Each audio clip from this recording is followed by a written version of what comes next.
I'd like to spend a little time talking about units of measurement and how we can figure out what the right unit to use is. And I just want to, well, I'll start with something that's rather basic. But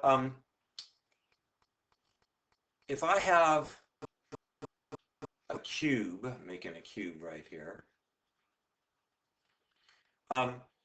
the unit of measurement for a cube is volume. And because it's a cube, and not surprisingly, we would see that it would be x cubed. So, like the volume of a cube with each side x is x, x, x. The volume is x cubed. Now, when I'm dealing with something like a square that only has 2 dimensions, a cube has 3 dimensions, and hence the 3. When I'm dealing with a square that only has 2 dimensions, length and width, well, that is x squared, and our units would be, for example, square inches. Whereas with the cube, it's cubic inches. Well, I also then might have a line, which only has 1 dimension, which is length. And that is x to the first. So we have the equation of a line, y equals mx plus b. We can see this is x to the first. So they kind of all match up. And you need to think about, well, what is it that the question is asking you to measure? So for example, if you're measuring, say, the change of area, well, area is measured in square units. It's not measured in linear units. It's not measured in cubic units. It's measured in square units. So give a little thought about what they're actually asking you to measure, and maybe think about it like this. If it's a 3-dimensional object, then you're using volume, you're using cubic units. If it's a 2-dimensional object, you're using square units, and if it's linear, you're using units to the power of 1. Now let's take a look at something you are like way overly familiar with, and this y equals f of x. And of course, we've learned this since, I don't even know what, algebra 1 or something, maybe even pre-algebra. But it's really quite profound, this statement, because what it's saying is that if I input, and this is important, if I input an x, I'm going to output a y. And we also know that that the measure, the measure of a line, the equation for a line, y equals mx plus b is the one we see the most frequently, although I tend to like the point slope instead of slope intercept form of an equation of a line. But it's the same thing, because the slope, which is our m, we measure by y2 minus y1 over x2 minus x1, or we can call that delta y over delta x, or we can use Leibniz's invention and go dy dx. And for those of us in calculus, this dy dx is something we see all the time, but I want you to notice something. This on the bottom here is our input value, and this on the top is our change in output value. So I'm measuring for every change in input, what is going to be my change in output. But my input is in the denominator and my output is in the numerator. So let's take a look at a kind of a makeshift graph here.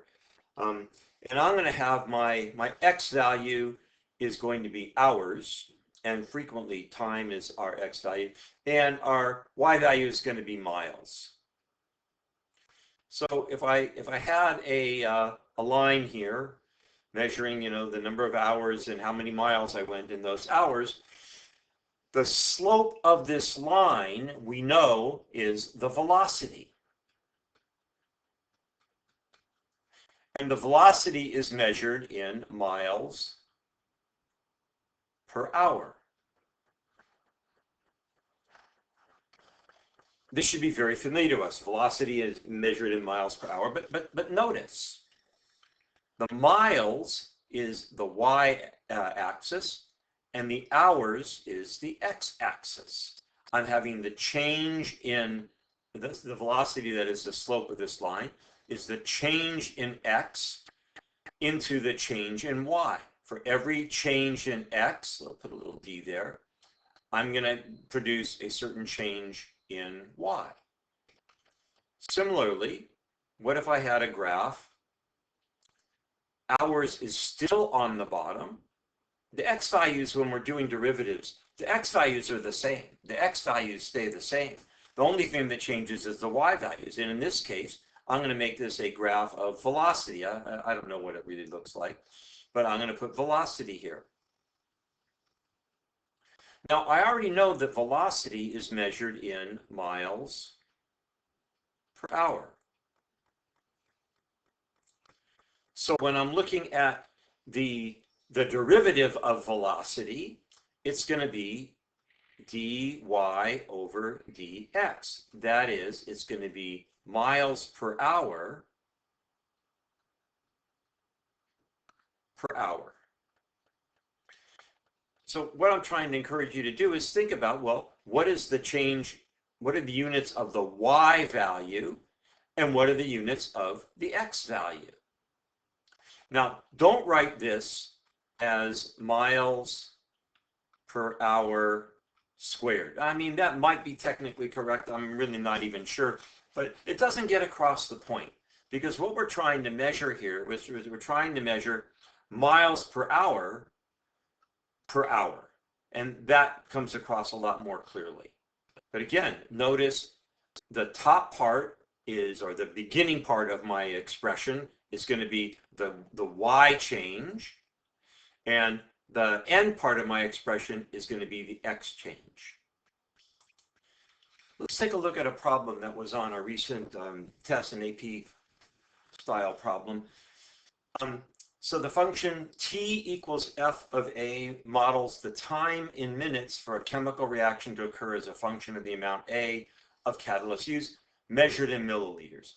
What are the units for f double prime of A? Now, normally, time is our x value. But in this case, time is our y value. Now, I tell you, I have a little bit of trouble understanding what even they're talking about here. However, I'll give you another example. Like, generally speaking, we measure, let's say, miles per hour. And then the second derivative would be miles per hour per hour.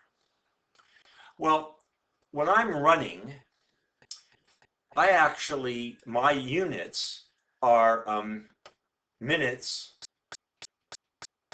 per mile. My pace is, my actual pace is around an 11-minute mile. That's my kind of the pace that I run at, so to speak. Well, in that case, my x, if I was gonna, my x value is minutes, and my y value is minutes, and my x value is miles. So if I was to graph it, for example, if I'm running 1 mile, that would take me 11 minutes. And if I ran 2 miles, then I'd be up here to 22 minutes. So it kind of looked like this. You can see, and my slope is going to be measured in minutes per mile. So my position function is going to be t is equal to f of m, miles. My input is miles, and that will give me how much time it took me. So it's kind of weird to think of time as a position, but that's what it is. So again, if I did say f of 11, one more time. See how confusing it is? It's confusing. If I did f of 1, that's going to give me a time of 11. I do 1 mile, I go 11 minutes. Well, in this particular case, it's kind of similar. I can see that time is my y value, because it's right up here, that the y equals f of x, right? Y equals f of x. And the amount, is my x value. So my first derivative is going to be minutes per milliliter. And then my second derivative is going to look like this. I'm going to have minutes. So my time is going to be my y-axis. I'm going to minutes. Let's write it this. My y-axis is going to be minutes per milliliter. Minutes per milliliter, because that's now kind of like my first derivative. And I'm going to have milliliters again as my x-axis.